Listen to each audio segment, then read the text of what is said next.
देव तुम्हारे चरणों में, गुरुदेव तुम्हारे चरणों में, गुरुदेव तुम्हारे चरणों में, गुरुदेव तुम्हारे चरणों में, गुरुदेव तुम्हारे चरणों में।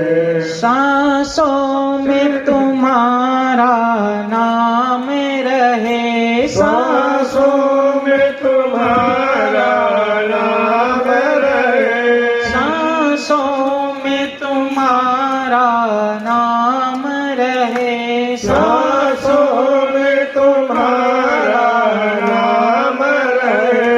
दिन रात सुबह और शाम रहे, दिन रात सुबह और शाम रहे। हर वक्त यही बस ध्यान रहे, गुरुदेव तुम्हारे चरणों में। हर वक्त यही बस ध्यान रहे, गुरुदेव तुम्हारे चरणों में, गुरुदेव तुम्हारे चरणों में, गुरुदेव तुम्हारे चरणों में, गुरुदेव तुम्हारे चरणों में, गुरुदेव तुम्हारे चरणों में। चाहे कांटों पर भी चलना हो, चाहे कांटों पर भी चलना हो, चाहे कांटों पर भी चलना हो, चाहे कांटों पर भी चलना हो, चाहे छोड़ के देश निकलना हो, चाहे छोड़ के देश निकलना हो। पर चेतन डगमग मेरा हो, रहे ध्यान तुम्हारे चरणों में। पर चेतन डगमग मेरा हो, रहे ध्यान तुम्हारे चरणों में।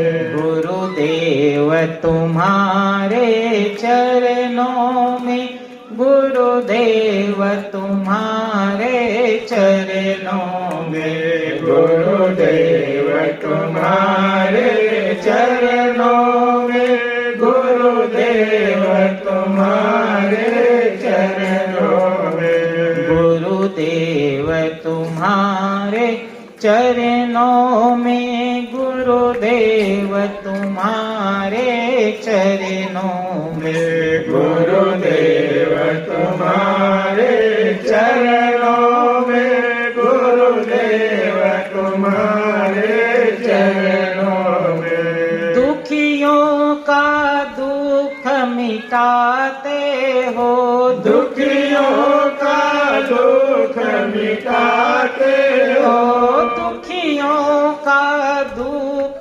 मिटाते हो, दुखियों का दुख मिटाते हो, दया दिव्य दृष्टि पर खाते हो, दिव्य दृष्टि पर खाते हो। फिर आवागमन मिटाते हो, है मोक्ष तुम्हारे चरणों में। फिर आवागमन मिटाते हो, है मोक्ष तुम्हारे चरणों में। गुरुदेव तुम्हारे चरणों में, भगवान तुम्हारे चरणों में।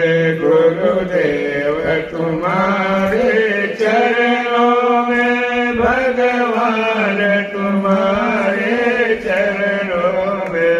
गुरुदेव तुम्हारे चरणों में, भगवान तुम्हारे चरणों में। गुरुदेव तुम्हारे चरणों में, भगवान तुम्हारे चरणों में। गुरुदेव तुम्हारे चरणों में। गुरुदेव तुम्हारे चरणों में।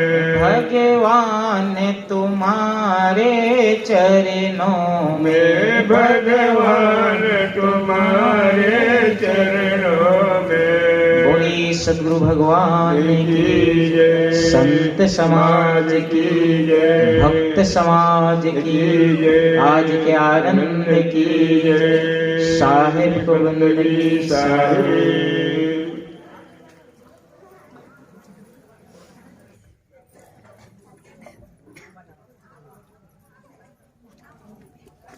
भजन जो जीवन को सहज बना दे, सत्संग जो जीवन की पीड़ा मिटा दे। आप सब कल से सत्संग भजन के गंगा में गोता लगा रहे हैं। सबसे बड़ा तीर्थ सत्संग का तीर्थ है, और सत्संग के तीर्थ में जो स्नान कर लेते हैं उनके जीवन की समस्त दुख दूर हो जाता है, पीड़ाएं मिट जाती हैं। क्योंकि सत्संग, संतों ने कहा है, साहब ने कहा है, तन पवित्र सेवा की, धन पवित्र करी दान, मन पवित्र गुरु भक्ति से होत त्रिविध कल्याण। तन पवित्र सेवा की, धन पवित्र करी दान, मन पवित्र गुरु भक्ति से होत त्रिविध कल्याण। मानव जीवन हमें मिला है तो इस जीवन को कैसे जीना चाहिए। आप सब 2 दिन से सुन रहे हैं और सुनते भी रहते हैं। काफी समय से संतों के बीच और भजन सत्संग विभिन्न आयोजन होते रहता है, धार्मिक अनुसंधान होता है, आप सब सुनते हैं। साहब ने कहा है कि तन की पवित्रता किसमें है, क्योंकि गोस्वामी जी ने भी कहा है, मोहि कपट छल छिद्र न भावा। मुझे वो व्यक्ति पसंद नहीं है जिसके अंदर में छल और छिद्र है, पाप है, मन में विकार है। मुझे वे व्यक्ति पसंद है जिसके हृदय पवित्र है, जिसका जीवन पवित्र है। भगवान को, सदगुरु को कौन पसंद है? अच्छा, सदगुरु को छोड़ें, कोई आप ये बताइए कि बच्चे आपको गंदे पसंद है कि साफ पसंद है? अच्छा बताएं, घर आपको साफ पसंद है कि गंदा पसंद है? साफ ना है ना? आपको कपड़े गंदा पसंद है कि साफ पसंद है? साफ। हम लोग बहुत बड़ी बात नहीं कहेंगे, अभी जब सुनेंगे ना हम लोग बात करेंगे, सिर्फ बात करेंगे। सत्संग तो इसी में हो जाए। सत्संग क्या है? जैसे 2-4 शराबी लोग इकट्ठे होते हैं और मिलजुल करके गिलास में थोड़ा थोड़ा बांट लेते हैं और पीते। हम लोग भी सत्संग कर रहे हैं, उनका मल मिल रहा होता है, सहज हो रहे होते हैं। सत्संग तो वह चीज है जो जीवन के दुख को मिटा दे, आपस में प्रेम बना दे, वो सत्संग है मूल। तो हम आपके बीच में कोई ऐसी बातें नहीं कहने आए हैं जो आपसे अलग हो। नई बात नहीं है, बस तरीका बदलेगा। तो आपको कपड़े साफ पसंद है, घर साफ पसंद है, बच्चे लोग या अपने खुद को साफ सुथरा पसंद है ना? मैं सुबह आया आज धमतरी छत्तीसगढ़ से, धमतरी में हमारा संस्थान है, वहां से आना हुआ। तो पहले तो मैं आते आते थोड़ा जल्दी आ गया, तो जंगल में रुका थोड़ी देर, और जंगल में रुक करके वहां पर कुछ देर धूप में बैठा आराम से। मैं सोचा जंगल का आनंद ले लेता हूं। जंगल में जो आनंद है, मस्त शुद्ध ऑक्सीजन, बहुत बढ़िया। वहां पर पूर्ण बिल्कुल प्रकृति को एहसास करो, बस समझ लो स्वर्ग वहीं पर है। आप लोग तो स्वर्ग में रहते हैं, इस बात को आप लोग महसूस कर ले। कभी कभी होता है हम आभास नहीं कर पाते हैं कि हमारे जीवन में स्वर्ग है कि नरक है। स्वर्ग कहाँ पर है? जहां पर शुद्धता है वहीं पर स्वर्ग है। तो पहले मैं जंगल में आया तो बैठा, धूप में आनंद आ गया, और उसके बाद में थोड़ी देर में बैठा रहा तो कुछ बंदर आ गए, और बंदर आए तो उसके साथ फिर थोड़ी देर आनंद लिया। बंदरों को पहले कुछ खिलाने के लिए हमारे पास गाड़ी में रखी हुई थी, तो उसको निकाला तो ऐसे देने लगा। तो बंदर है, वो लोग मुझे मिल जाए मुझे मिल जाए। तो मैं तो चाह रहा था कि इसे हाथ में देकर के खिलाऊं, लेकिन पैकेट पकड़ा हुआ था। तो एक बंदर उसको पकड़ा और खींच दिया और फाड़ दिया। खाने के लिए फाड़ा तो वहां पर सब और बंदर थे, सबको मिल गया थोड़ा थोड़ा। लेकिन फिर सोचा कुछ बंदर को नहीं मिला, तो फिर से दूसरा पैकेट निकाला। और फिर मैंने क्या किया, जो दीवार बना हुआ है रोड के किनारे, जहां मोड़ है वहां पर दीवार है, उसमें दीवार में थोड़ा थोड़ा डाला, और उसके बाद सब अलग अलग जगह से खाने लग गए। और फिर मैं कुछ हाथ में रखा तो बंदर मेरे हाथ से निकाल करके खा रहे थे। इतना प्रेम कर लो, उसको भी पता होता है कि ये मुझे मारने वाला है कि बचाने वाला है। सही है ना? आप पहचान लेते हो ना कि आदमी गुस्सा में है कि ये प्रेम कर रहा है, या ये आदमी ठीक है कि नहीं है। पहचान लेते हैं आप, थोड़ा बहुत देखते हो कि आप ये देखो कि कोई आपसे बढ़िया व्यवहार कर रहे हैं, आपके बारे में अच्छा सोच रहे हैं या बुरा सोच रहे हैं, कैसे जानते हो? आपको मुंह टेढ़ा किया हुआ है तो, मुंह ऐट रहा है तो, है ना? आप जान लेते हो। प्रसन्न होकर के मिलते हैं, सहज होकर के मिलते हैं, तो आप पहचान लेते हो कि आदमी बढ़िया सोच रहा है। तो फिर वहां से लगभग करीब मैं 1 घंटे रुका प्रकृति के साथ, और प्रकृति के जीव के साथ में कुछ वक्त बिताया। जब भगवान ढूंढना हो ना तो इधर उधर जाना नहीं पड़ता है। हर चीजों में हम दर्शन कर सकते हैं, हमें समझने की जरूरत है। हम प्रकृति में, प्रकृति ही ईश्वर है, प्रकृति ही नियम है। अब प्रकृति ईश्वर का नियम है, जो प्रकृति का नियम है, सिद्धांत है। वहां से फिर मैं वापिस इस गांव को पहुंचा, आया, देखा तो सब घर सुबह सुबह लिपाई किया हुआ था, और लिपाई करके गेट के बाहर सब लोग रंगोली बनाए हुए। देखिए कितना बढ़िया लग रहा था, ऐसा लगा सच में मैं स्वर्ग में आ रहा हूं। यहाँ की कितनी बढ़िया प्रथा है कि सब लोग मस्त घर को साफ सुथरा पवित्र करके, समझ लीजिए यहाँ पर जैसे कोई आज कुछ होने वाला है, और जैसे 3 दिन का सत्संग है, तो समझ लीजिए कि बाहर पवित्र, घर द्वार पवित्र कर लिया जाए, और पवित्र भाव से फिर स्नान करके भोजन करके आप सब यहाँ पर आए। और आने के साथ साथ में आप थाली लेकर के आए यहाँ पर, है ना? मैं देखा कि कुछ लोग आ रहा था तो उस समय भी थाली लेकर के आए, और थाली में थोड़ी सी चावल, थोड़ी सी दाल, थोड़ा सा नमक होगा, और कुछ, और क्या लेके आए थे आप थाली में बताएं? सब्जी, आलू,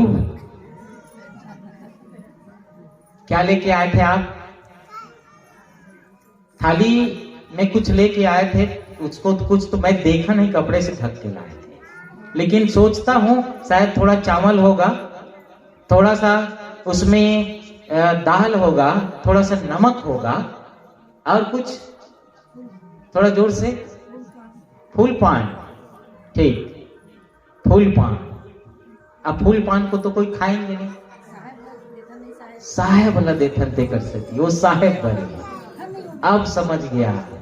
तो माता जी कह रही फूल पान, और उसको तो कोई खाएंगे नहीं, तो क्यों ला रहे हैं? मैं वही बताना चाह रहा था कि आप थाली में जो सबसे बड़ा चीज लेकर के आए हैं, वो सुमन लेकर के आए हैं, फूल लेकर के आए हैं, सुंदर मन को लेकर के आए हैं। आप क्या लेकर के आए हैं पता है? और मैं आपको बताऊं कि आप उसके अंदर प्रेम डाल करके लाए। सुदामा जब कृष्ण से मिलने गए थे ना, तो वो क्या लेकर के गए थे पता है? वो चावल को लेकर के गए, और चावल को लेकर के जब गए थे ना, तो छिपा रहे थे इतना बड़ा भगवान है, इतना बड़ा धनवान आदमी है, और उनकी सुदामा की पत्नी कही थी जा रहे हो तो कुछ लेकर के जाओ। कहे वो तो इतना बड़ा आदमी है तो आखिर क्या लेकर के जाए। तो उनकी पत्नी ने कहा कि कुछ नहीं तो चावल लेकर के चले जाओ, कुछ मुट्ठी चावल लेकर के चले जाओ। और चावल लेकर के वो जाता है। जब पहुंचता है तो उसका जो प्रेम भरा भाव था, बाकी कहानी आप सुने हैं कि वो जब चलते हैं पैरों में छाला पड़ जाए रहता है और छाला पड़ जाता है, तब कृष्ण को पता चलता है कि कोई ऐसे व्यक्ति आया हुआ है जिसका कपड़ा फटा हुआ है, पैर में छाले पड़ गए हैं, वो पहुंचा हुआ है। और पहुंच करके तब द्वारपाल घर में सूचना देता है वहां पहुंच करके। तो कृष्ण जब सुनते हैं कि कोई ऐसा व्यक्ति आया हुआ है, उनको पता चल जाता है कि कोई ऐसा व्यक्ति आया है, ब्राह्मण आया हुआ है। और दौड़ते दौड़ते वहां से निकल के आता है और उसका चरण पखारता है। चरण पखारने के बाद फिर जैसे ही बैठ जाते हैं तब वो कहते हैं कि मेरे लिए कुछ नहीं लाए, मेरे लिए कुछ लेकर के आए हो कि नहीं लाए हो। तो उन्होंने थोड़ा सा छिपाते हुए रहते हैं ऐसे, ताकि देख मत ले। लेकिन कृष्ण जो है वो छीन लेता है और छीन करके चावल को ऐसे ही खाने लगता है। स्वर्ग। आप सत्संग किसे कहेंगे कि सत्संग में कहीं पर ऐसी कोई बात बताया जाए कि आप सीधा सीधा परमात्मा को पालो। परमात्मा आपके बीच में आ जाएगा, आप पा नहीं पाओगे अगर पहचान करने की भाव ना हो, पहचान दिल में भाव ना हो, अंदर श्रद्धा ना हो। श्रद्धा अगर दिल में है तो आपके अंदर में देवत्व का जागरण होगा। सदगुरु कबीर साहब जी ने कहा है कि मोको कहां ढूंढे बंदे, मैं तो तेरे पास में, खोजी होए तुरंत मिल जाऊं एक पल के तलाश में। और मोको कहां ढूंढे बंदे, मैं तो तेरे पास में। तो स्वर्ग तो यहीं पर है, जहां पर जीवन में शुद्धता आ जाए, पवित्रता आ जाए, तो समझ लो स्वर्ग वहीं पर है। मैं बंसलाल जी के यहाँ निवास है, वहीं भोजन वगैरह किया और फिर बाड़ी में बैठा, बाड़ी तरफ थोड़ा घूमने गया और उससे पहले थोड़ा छत में बैठा, चारों तरफ देखा, कितना आनंद आ रहा था। सब तरफ हरियाली हरियाली हरियाली है। ऐसा हर जगह देखने को नहीं मिलता है। जहां पहले का सिद्धांत, आजकल विकास के नाम में क्या हो रहा है, लोग घर बनाते जा रहे हैं, रोड इतना विस्तार होते जा रहा है, बहुत विकास तो हो रहा है, लेकिन धीरे धीरे आधुनिकरण हो करके लोग सब उजड़ते जा रहे हैं। उजाड़ करके और धीरे धीरे बंटवारा होकर के टुकड़ा होते जा रहा है। अब रहने के लिए भी जगह छोटा हो गया, बाड़ी के लिए भी जगह कम है ना। तो प्रेम का उदय कब होता है पता है? जब आप ध्यान कब करते हो, सुबह पूजा करना, ध्यान करना की शुरुआत कैसे होती है? जैसे कोई माताएं सुबह झाड़ू लगा रही हो ना, तो समझ लो वो पूजा कर रही है। जब झाड़ू लगा रहे हो तो समझ लो उसकी पूजा की शुरुआत हो गई है। जिनके घर में सुबह उठ करके चिल्लाते रहते हैं, ना झाड़ू लगाते हैं, कपड़ा मैला कुचैला पहनते हैं, वहीं पर नर्क है। और जहां पर घर के लोग उठ करके सुबह से मस्त घर सुबह से मुंह धोए, पानी वगैरह पिए, उसके बाद झाड़ू हाथ में हो जाए और बस झाड़ू लगाने लगे तो घर साफ सुथरा कर लिए, कपड़े वगैरह धोए और सबके साथ में बढ़िया प्रेम और मधुरता का बर्ताव करे। स्वर्ग की शुरुआत वहां से। स्वर्ग और नर्क के लोग कैसे हैं, किसको हम कहें कि स्वर्ग है? एक बार की बात है कि स्वर्ग के लोग कौन है और नर्क के लोग कौन है। तो एक बार सभा इकट्ठा किया गया और सभा इकट्ठा किया गया तो भगवान विष्णु ने सभा के में कहा कि दो ग्रुप आया हुआ है, किसी को दैत्य कहे, किसी को देव कहे। तो वो लोग आए हुए थे, लेकिन और आम सभा लगा हुआ था, तो लोगों ने कहा देव कौन है, दैत्य कौन है, हम पहचानेंगे कैसे? तो इकट्ठे जब सभा हुआ तो वहां पर भोजन कराना था, तो भोजन के लिए टेबल में भोजन लगाया गया, लड्डू मिष्ठान वगैरह सब लगाया गया। तो जो दैत्य लोग थे वे लोग पहले कहे कि हम लोग पहले भोजन करेंगे। तो कहे कोई बात नहीं, आप लोग आ जाएं, भोजन करें। लेकिन भोजन करने के लिए जब बुलाया गया ना, तो सबके सामने इतनी मिठाई रख दी गई, लेकिन सबके भोजन करना था तो एक शर्त रखा गया। शर्त क्या रखा गया कि सबके हाथ में डंडा बांधना है, ये हाथ मुड़ना नहीं चाहिए। ऐसे खाना है तो खाने के लिए मोड़ना पड़ेगा ना, प्लेट से उठा करके लाना है तो मोड़ना पड़ेगा। तो उन्होंने क्या किया, एक शर्त रख दिया कि हाथ में डंडा सबका बांध दिया जाएगा और भोजन करना है, लड्डू खाना है, मिठाई खाना है। तो कैसे खाएंगे? तो वो लोग क्या किए, शर्त हम रखे हैं तो ये तो मानना पड़ेगा। तो सब लोग क्या है, कहीं से ऐसे ऊपर करते थे या थोड़ा जोर से फेंकते थे या ऊपर करते थे तो कहीं गाल में जाता था, कहीं मुंह में जाता था, कहीं आंख में गिरता था, इधर उधर गिरता था। तो जैसे तैसे खाए, भूख से तृप्त नहीं। और फिर उनकी बारी हो गई, फिर दूसरे ग्रुप आया जिसे हम देव कहते हैं। तो वहां पर क्या हुआ कि उनके वो जब बैठे तब दैत्य लोग कहे कि शर्त इन्हीं के लिए भी होना चाहिए, निर्णय तो सबके लिए बराबर होना चाहिए, वही असली जगह है जहां पर निर्णय सही हो, न्याय हो। तो उन लोगों ने कहा कि हाँ, न्याय तो सभी के लिए होना चाहिए। उनके लिए भी भोजन परोसा गया और भोजन परोसने के बाद में मिष्ठान सब रख दिया गया और हाथ को उनके डंडा से बांध दिया गया और डंडे में हाथ में डंडे को ऐसे पूरा बांध दिया गया और फिर भोजन परोसा गया। और भोजन परोस दिया गया है, लड्डू मिष्ठान सब रखा हुआ है। तब क्या करते हैं कि उनको खाना था। तब उन लोगों ने कैसे क्या किया, उन लोगों ने क्या किया कि टेबल में लगा हुआ है, कुछ लोगों का कहे उस पर जाओ और कुछ लोग इस पर आ गए। और उन लोगों ने क्या किया, भोजन उठाया और सामने वाले को खिला दिया। उधर वाले इधर वाले को खिला दिया, उधर वाले इधर वाले को खिला दिए, इधर वाले उस पार वालों को खिला दिए। और सब एक भी कण बाहर नहीं गिरा। शर्त क्या था, सिर्फ एक कि हाथ को मोड़ना नहीं है और उसके लिए डंडा बांध दिए गए, हाथ नहीं मुड़ेगा तो भोजन करना है। बस ये स्वर्ग है जहां सुमति तहां संपत्ति नाना, जहां कुमति तहां विपत्ति निधान। आप लोगों ने सुना होगा, जहां सुमति है, जहां प्रेम है, वहीं पर स्वर्ग है, वहीं देवत्व का उदय होता है, वही घर पवित्र है। आपका जीवन कर्म ऐसा करो कि आपका कर्म ही पूजा बन जाए। साहब ने कहा है, सदगुरु कबीर साहब जी कहते हैं, जो कुछ करूं सो पूजा, जो कुछ करूं सो पूजा। मेरा कर्म ऐसा हो जाए कि मेरे कर्म से कोई ऐसा पाप कर्म ना होना पाए, कि मेरे कर्म से किसी को दुख मिलने ना पाए, मेरे कर्म ऐसा हो किसी को कष्ट ना मिलने पाए। मैं ऐसा काम करूं, मेरा हर कार्य ऐसा बन जाए कि मेरा हर काम पूजा बन जाए। आप पूजा कितना पूजा कर पाते हो बहुत अच्छी बात है, लेकिन आपको पूजा के लिए समय कम मिलता हो तो आपको मैं बताऊं कि आप पूजा कैसे करें। आप ऐसा पवित्र भाव से कर्म करें कि आपके जीवन का हर कर्म पूजा हो जाए, आपका हर एक्टिविटीज पूजा हो जाए, आपका हर एक व्यवहार पूजा हो जाए। किसी से मिले तो बिल्कुल मधुरता के व्यवहार के साथ मिले, किसी के साथ बात करे तो बिल्कुल मधुरता के साथ में बात करें, और किसी को की सेवा करें। जैसे आप किसी को चाय दे रहे हो ना या पानी दे रहे हो, आप घर में आते हैं तो मेहमान होते हैं, मेहमान को आप बुलाते हैं, बिठाते हैं और उसके बाद में आप उनको पानी पिलाते हैं। अब पानी पिला लेते हैं तो बड़ा प्रेम के साथ में आप प्लेट में लेकर के जाते हैं, उसको पानी पिलाते हैं। और पानी पीने के बाद में उस व्यक्ति को क्या पानी नहीं मिलता है? क्या कहेंगे?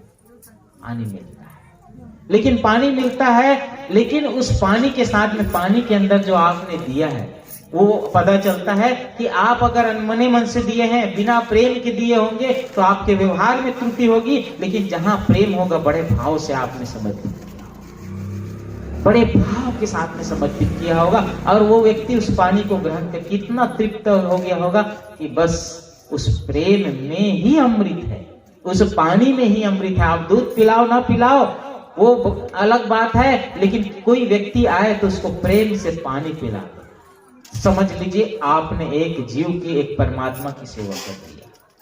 किसी के घर में, आप घर में बच्चे अपने माता पिता को पानी पिला दे तो समझ लीजिए वहीं के घर में स्वर्ग है। आज शिक्षा का इतना विकास होते जा रहा है, लेकिन शिक्षा किसे कहें या पढ़ा लिखे किसे कहें? पढ़ा लिखा कौन होते हैं? हम जिसको पढ़ा लिखे कहते हैं वो, और आज के जो पढ़े लिखे की बात है, समझ नहीं आता है कि लोग, सर्व शिक्षा अभियान का एक सूत्र है, सब पढ़ें और इधर चलता है, सब पढ़ें और स्कूल में लिखा रहता है ना, सब पढ़े और सब बढ़े। देखें आपके यहाँ लिखा है स्कूल में कि नहीं लिखा है? नहीं देखे हैं? अब देखना है ना, सब पढ़े और स्कूल में लिखा है बच्चे लोग, सब पढ़े और सब बढ़े। किधर बढ़े? है ना, समझना तो यही है, सब पढ़े और सब बढ़े, तो किधर बढ़े? ज्ञान में बढ़े। ठीक बात है, सब पढ़े तो सब बढ़े। बढ़ने की बात सब कहते हैं, लेकिन बढ़ना किधर है? अच्छाई की ओर बढ़े कि बुराई की ओर बढ़े? बढ़ना तो सभी जगह है। माता जी ने कहा कि अच्छाई की ओर बढ़े, ज्ञान की ओर बढ़े। हम सत्संग में रह जाएं और सत्संग हमारे में आ जाए तो समझ लो जीवन आनंद है। मन की तरंग मार लो, बस हो गया भजन। आदत बुरी सुधार लो, बस हो गया भजन। आए हो तुम कहां से और जाओगे कहां, इतना ही बस विचार लो, बस हो गया भजन। मन की तरंग मार लो, बस हो गया भजन। हम सब अपने जीवन को ऐसा जिए कि जीवन ही मंदिर बन जाए। मन को ऐसा बनाए कि मन ही मंदिर बन जाए। मैं शुरुआत किया था, तन पवित्र सेवा किए, धन पवित्र करी दान, मन पवित्र गुरु भक्ति से होत त्रिविध कल्याण। मानव जीवन मिला है तो 3 चीज को शुद्ध करना पड़ेगा, और 3 चीज का हम उपयोग करते हैं। एक हमारे पास क्या है? तन है, शरीर है ना, शरीर की शुद्धता।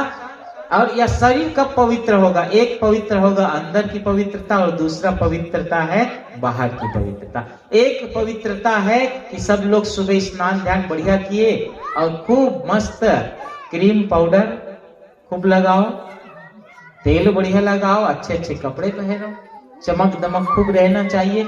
लेकिन शरीर को चमकाना है और उतना ही चमक हमारे मन में भी होना चाहिए। शरीर तन पवित्र तन पवित्र कब होगा? जब इस तन से हम सेवा करेंगे। जो व्यक्ति सेवा करता है तो समझ लीजिए उसका तन पवित्र है, नहीं तो तन कोई काम का नहीं है। जब आप किसी को 2 वक्त 2 गिलास पानी, 1-2 गिलास पानी ना पिला सको, कोई आए उसके साथ में बढ़िया व्यवहार न कर सको, कोई असहाय लोग मिले उसकी सेवा न कर सको, तो ये तन का कोई काम का नहीं। आप घर में बढ़िया व्यवहार न कर सको तो एक काम का नहीं है। एक मैं बीच में कह रहा था कि शिक्षा का आज इतना विस्तार हो गया है कि सेवा भावना, जब शिक्षा में स्कूल में लिखा हुआ होता है शिक्षणार्थ आइए और सेवार्थ जाइए, ये बात भी आप लोग देखेंगे स्कूल में लिखा रहता है ज्यादातर, शिक्षण हेतु आइए, शिक्षा ग्रहण करने के लिए आओ और सेवा हेतु जाओ। जब शिक्षा आपके जीवन में आ जाए तो आपके जीवन में सेवा का विकास होना चाहिए। तो एक बच्चा, 2 भाई थे वो लोग, एक पिता 2 बच्चे को पढ़ाते थे। रिजल्ट आया और रिजल्ट आया ना तो दोनों बच्चे लोग रिजल्ट लेने के लिए स्कूल गए और देखते हैं कि जो बड़ा भाई था ना वो फेल हो गया था और छोटा भाई था वो बहुत अच्छे अंक से पास हुआ। और दोनों लोग शहर से होकर के जब लौटते हैं तो शहर में मिठाई खरीदते हैं। बड़ा छोटा भाई जो है मिठाई खरीदता है, बहुत बढ़िया वाला मिठाई खरीदता है, और मिठाई खरीद रहा होता है। उसके बाद बड़ा भाई भी मिठाई खरीदता है, वो भी एक पैकेट खरीद लेता है। दोनों भाई गांव में जाते हैं, सबको मिठाई बांटते हैं, और शाम को उसके बाद में घर में परिवार के लोग, माता पिता और जो घर के परिवार के लोग थे, सबको मिठाई खिलाते हैं और सब लोग मिठाई खाते हैं। सब मिठाई खाने के बाद में सबको लगा कि ये बहुत बढ़िया अंक से पास हुए होंगे, दोनों लोग मिठाई खिला रहे हैं, मिठाई बांट रहे हैं। अब इधर क्या हुआ कि पिता के मन में आया कि बच्चों का रिजल्ट देखें, तो छोटे भाई बहुत खुशी खुशी के साथ में रिजल्ट दिखाया, और दूसरा भाई भी अपना रिजल्ट दिखाया, बड़ा भाई। तो रिजल्ट को देखते हैं पिता और देखते क्या है कि वो फेल हो गया था। तो उस बच्चे को बिठाया और बिठा करके एक ही बात पूछते हैं, बेटा मैं और कुछ नहीं कहूंगा, जरा ये बताओ कि ये जो रिजल्ट में फेल लिखा है लेकिन तुम मिठाई क्यों लाए?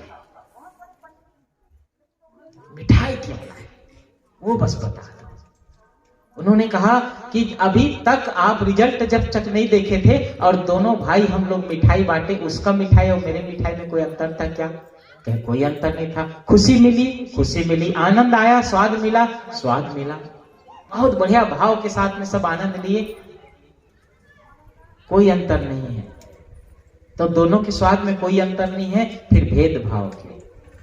बच्चे ने कहा कि पिताजी मैं बहुत मेहनत किया था और मेहनत करने के बाद क्या हुआ कि मेरे से कुछ अंक कम रह गया, शायद जो भी त्रुटि हुई होगी मेरे मेहनत में भी हो सकता है कसर हो पाया होगा, लेकिन क्या फर्क पड़ता है, मेरा छोटा भाई जो है वो पढ़ लिख लेगा तो कहीं पर नौकरी करेगा, नौकरी करेगा, दूर चला जाएगा, लेकिन मैं फेल हो जाऊंगा और कहीं नहीं जा पाऊंगा, तो क्या फर्क पड़ता है पिताजी, मैं आपके चरणों में रहूंगा और आपको पानी पिलाऊंगा। इससे बढ़कर के पिता के आंख से आंसू निकल जाता है और बड़े भाव के साथ में गले लगा लेते हैं। आप लोगों ने गाना सुना होगा, कभी प्यासे को पानी पिलाया नहीं, बाद अमृत पिलाने से क्या फायदा। कभी माता पिता की न सेवा की, बाद गंगा नहाने से क्या फायदा। आजकल लोग देखा देखी में धर्म का अनुकरण करते हैं, और जैसे सावन का मास आता है, सावन के महीने में लोग कांवरिया चलते, इधर भी चलते हैं कांवर ऐसे लेकर के। सावन के महीने में शिव की उपासना करने वाले लोग कांवर लेकर के चलते हैं ना। और एक उसमें क्या है, जो श्रवण कुमार का नाम आपने सुना होगा, उन्होंने अपने माता पिता को तीर्थाटन करने के लिए कांवर में बिठा करके ले गए थे और दोनों साइड बिठा करके उनको घुमाए, चारों धाम यात्रा कराते रहे, तीर्थ घुमाते रहे। तो फिर आजकल के लोग क्या करते हैं, कांवर तो रखते हैं लेकिन एक साइड पानी रखते हैं, दूसरी साइड अपने लिए नाश्ता रख लेते हैं। एक साइड पानी रखते हैं, दूसरे साइड में नाश्ता रखते हैं। घर से झगड़ा होकर निकले हैं ना, माता से झगड़ा किए हैं, पिता से झगड़ा किए हैं, पिता को की सेवा नहीं करते, वो जानते नहीं कि वो कांवर यात्रा क्यों निकाला जाता है। कांवर यात्रा श्रवण कुमार की याद में निकाला जाता है, जो सेवा का प्रतीक है, जहां सेवा का भाव है। आप ये अभी तो जगह जगह रामायण हो रहा है, रामायण में आया है ना, भक्ति कैसे करनी चाहिए। भक्ति क्या है? प्रथम भगति संतन कर संगा, पहली भक्ति है संतों का साथ करना। अभी यहाँ मत पंथ की बातें नहीं, मैं इसलिए यहाँ पर केवल एक ही बात नहीं कह रहा हूँ क्योंकि सभी तरह के लोग उपस्थित हैं और सभी तरह की बातें सुनने के लिए आए हुए हैं, और हर धर्म संप्रदाय का सम्मान है। सदगुरु कबीर का प्रेम ऐसा है, सदगुरु कबीर साहब जी ने कभी किसी पर लेबल नहीं लगाया कि ये मेरा है, ये दूसरे का है। सदगुरु कबीर साहब जी ने तो कहा है कि जो ज्ञानी जो केवल पुस्तक पढ़ लेता हो वही ज्ञानी नहीं है। उनके भाषा में सब अपने हैं, सब अपने हैं। लगा सको तो बाग लगाओ, आग लगाना मत सीखो, और जला सको तो दीप जलाओ, दिल को जलाना मत सीखो। मंदिर टूटे मस्जिद टूटे कोई नहीं मुजाका है। साहब कहते हैं मंदिर टूटे मस्जिद टूटे कोई नहीं मुजाका है, पर किसी का दिल मत टूटे, यह घर खास खुदा का है। सबके अंदर में देवत्व का निवास है। साहब कहते मेरे जैसा बनना चाहते, मुझे प्राप्त करना चाहते हो तो क्या करें? जो तू चाहे मुझे प्राप्त करना चाहते हो तो जो तू चाहे मुझको छाड़ सकल की आस, और मुझे ही ऐसा हुए रहो सब सुख तेरे पास। सबसे महत्वपूर्ण है, अगर आपने किसी का दिल दुखाया तो समझ लीजिए साहेब जी का दिल दुखाया। किसी के साथ में बेईमानी किया ना तो समझ लीजिए साहेब के साथ में बेईमानी। आप किसी भी भगवान को मानते हो, किसी भी ईश्वर को, किसी भी परमात्मा को मानते हो, कौन है अपना कौन पराया, सब में वही है नूर समाया। सबके अंदर में प्रेम भाव समर्पित करें और सबके अंदर में आनंदमय भाव हो, और इसके लिए हम सबको चाहिए कि अपने अंदर में पवित्र भाव से सेवा का भाव तैयार करें। तो मैं शुरुआत किया था, तन पवित्र सेवा किए, धन पवित्र करी दान। धन की पवित्रता कब है? आप कितना भी मेहनत करते हैं, पहले शास्त्रों में लिखा था कि कमाई का 10वां अंश दान करना चाहिए। 10वां अंश, अगर 100 रुपये आप कमाते हैं तो उसमें से 10 रुपये आपको दान के लिए रखना चाहिए। और दान केवल मंदिरों में ही नहीं जरूरत है, और नहीं केवल संतों को ही जरूरत है, दान के लिए भी जरूरत है जगह का चयन होना। सत्संग में अगर सत्संग, सबसे बड़ा दान वहां पर करना चाहिए जहां पर ज्ञान का दान हो रहा हो, क्योंकि सबसे बड़ा तीर्थ है सत्संग का तीर्थ। मुद मंगल में संत समाजू, जो जग जंगम तीर्थ है राजू। सबसे बड़ा तीर्थ कौन सा तीर्थ है? शिव को पार्वती जी पूछते हैं कि सबसे बड़ा तीर्थ कौन सा तीर्थ है, तो वो शिव जी कहते हैं कि संतों का चरण ही सबसे बड़ा तीर्थ है, संतों का सानिध्य ही सबसे बड़ा तीर्थ है। जहां पर, जैसे आप ये बताओ, मैं गंगा की कोई अवहेलना नहीं करता, गंगा अपने आप में महत्वपूर्ण है, लेकिन लोग जब पाप धोने के लिए जाते हैं या तीर्थाटन के लिए जाते हैं और गंगा में जाकर स्नान कर लेते हैं और फिर कहते हैं कि पाप धुल गया। अच्छा ये बताइए, आप लोग कितने लोग यहाँ कोई गंगा गए हैं? कोई गए हो? कोई गए कि नहीं गए हैं? हाथ ऊपर उठाएं कोई लोग। कोई बात नहीं, आप गए, मैं गया हूं ना, मैं भी तो गया हूं। आप लोग गए हो तो बताएं। कोई नहीं गए हैं? चलो, एक दो जन गए गए हो? हाँ गए, एक दो जन गए हैं। तो आप गंगा गए हैं तो वहां पर देखते हैं